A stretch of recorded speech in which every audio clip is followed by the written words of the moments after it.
The first time I saw her profile on that dating app, my heart skipped like it hadn't in years, her smile lighting up my screen amid a sea of mundane swipes. But little did I know, she was a ghost, crafted by the one person I'd tried to forget. Her name was Elena. Dark hair cascading in waves, eyes that promised depth and adventure, bio reading like a poem, seeking someone to chase sunsets and share secrets with. I messaged her instantly, my fingers flying over the keys, pouring out a vulnerability I hadn't felt since my breakup with Mark 2 years prior. He was my ex, the controlling type who'd left me shattered, accusing me of being too independent. Now, here was Elena, responding with wit and warmth, making me laugh for the first time in months. Our chats turned to calls, her voice soft and melodic, drawing me in like a siren song. "Tell me your dreams," she'd say, and I'd open up, feeling seen, feeling alive again. We met in person after weeks of building anticipation, at a cozy cafe overlooking the city lights. She was even more captivating up close, elegant in a simple dress, her laugh echoing mine as we shared stories over coffee that stretched into dinner. "I've never felt this connected," I confessed, my hand brushing hers. She squeezed back, her touch electric. From there, our relationship bloomed like wildflowers in spring. Weekend getaways to the mountains, lazy mornings tangled in sheets, whispering futures we wanted to build. Elena understood my scars from Mark. She'd listen as I vented about how he'd isolated me from friends, manipulated my emotions. "You're stronger than you know," she'd say, her words a balm. But cracks appeared subtly, her reluctance to share photos of her past, the way she'd dodge questions about family. "It's complicated," she'd murmur, changing the subject with a kiss. As months passed, doubt crept in like fog rolling over the bay. Elena's life seemed too perfect, too curated. She'd cancel plans last minute, claiming work emergencies, but never invited me to her place. "Renovations," she explained once, but her stories shifted.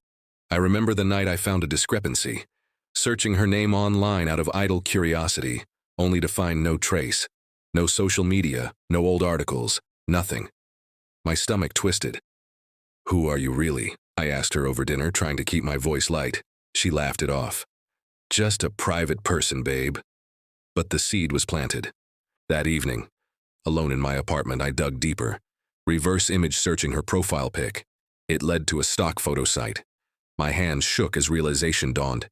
Elena's face wasn't hers. Panic surged, raw and unrelenting. Who had I been falling for? The emotional spiral hit hard. I confronted her via text, demanding answers, but she ghosted.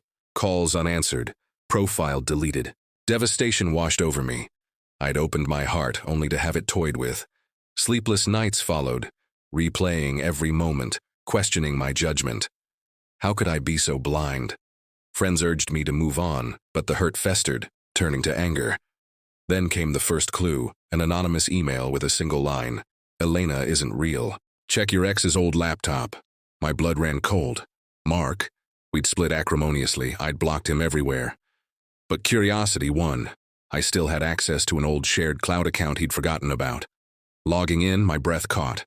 Files labeled Elena Project. Scripts of our conversations, voice modulation software, even AI-generated images morphing a model's face into her. Mark had created her, stolen an identity to reel me back in. Betrayal burned like acid.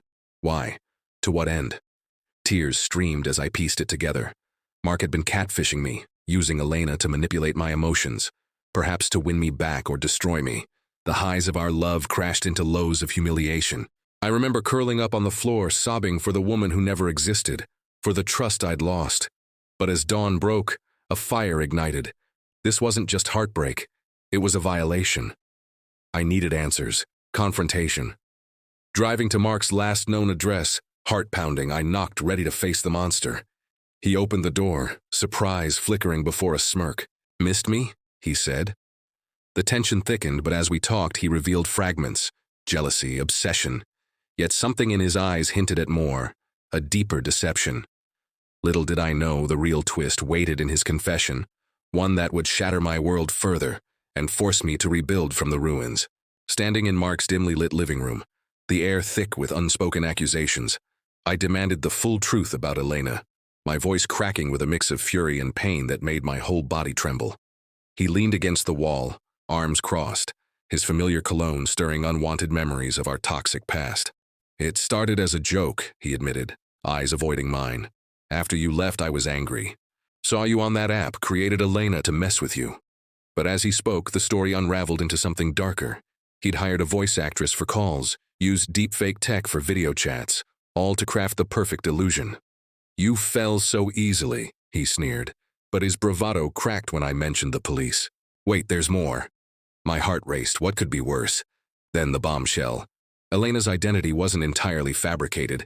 He'd stolen it from a real woman, a former colleague named Sophia, whose photos and details he'd lifted after she rejected him. She doesn't know, he whispered. The raw horror hit me. I'd loved a stolen life, and now an innocent woman was entangled. The revelation plunged me into despair. I fled his house, driving through tears, feeling the weight of violation twofold, my emotions manipulated, and Sophia's privacy invaded. That night, I searched for her, finding a LinkedIn profile matching Elena's face. Hesitant, I messaged her, explaining everything. Her response came swiftly. Shock, anger, a request to meet. We connected at a quiet park, two strangers bound by Mark's deceit. Sophia was real, vibrant, nothing like the persona he'd built. He harassed me at work, she confessed, voice trembling. I quit because of him. Our shared pain forged an instant bond. We cried together, the emotional low a cathartic release. But from that darkness, strength stirred. We can't let him win, I said, and she nodded. Together, we gathered evidence, screenshots, recordings, filing a report for identity theft and harassment. The confrontation with Mark escalated dramatically. We showed up at his door with a lawyer's letter, demanding accountability. He panicked, admitting the full extent. Elena was his revenge fantasy, designed to make me dependent, to lure me back under his control. The shocking twist?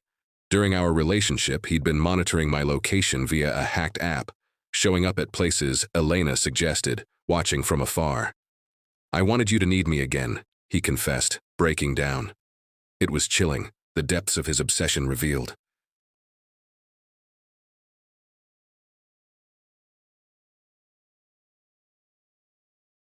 Through the ordeal, I evolved. Therapy helped unpack the trauma, turning betrayal into a catalyst for growth. Sophia and I became friends, supporting each other, her reclaiming her narrative, me rediscovering my power. The heartbreak lingered, a quiet ache, but it no longer defined me. I dated again cautiously, building walls that were strong, not impenetrable. Looking back with grace, I see how the phantom love taught me resilience. Sometimes the illusions we fall for are mirrors to our vulnerabilities, whispering lessons in self-worth. Mark's cruelty stripped me bare, but from those ashes I rose empowered, no longer a victim but a survivor.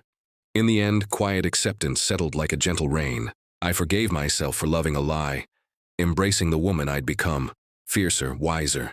If betrayal has haunted you, remember, it's not the end but a beginning. Reclaim your story, heal the wounds, and step into your power. The heart mends, and in its scars lies unyielding strength.